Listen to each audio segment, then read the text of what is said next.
Tout était réuni au Sables d'Olonne ce samedi de Pentecôte pour que la 19e édition du semi-marathon des Olonnes batte des records.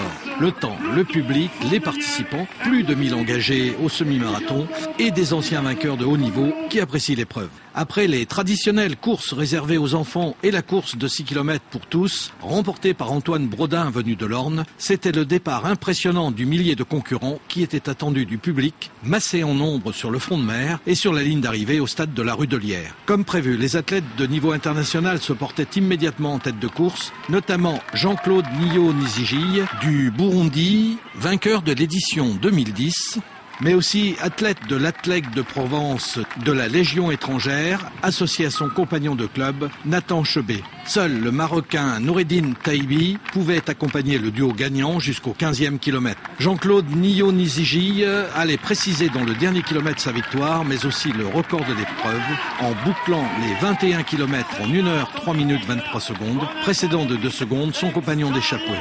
Aujourd'hui, je suis très content parce que c'est la deuxième fois que j'ai participé ici. L'année dernière, je viens ici pour battre le record, mais j'arrive pas à se battre le record parce qu'il est très chaud, il y a beaucoup de vent. Mais aujourd'hui, il est impeccable. Il est trop bon, il n'y a pas de vent, il n'y a pas chaud, il y a un peu frais. Le prochain objectif, j'ai préparé le championnat du monde des militaires à Rio, au Brésil. Aussi le 10 km. La première féminine, l'Ukrainienne Ilona Barvanova, franchissait la ligne en 1 heure 16 minutes 9 secondes devant Francine Niyo-Nizigi. Une nouvelle édition qui a de nouveau ravi tous les participants, parfaitement organisée par une cohorte de bénévoles très compétents. C'est une épreuve qui est très particulière dans la région.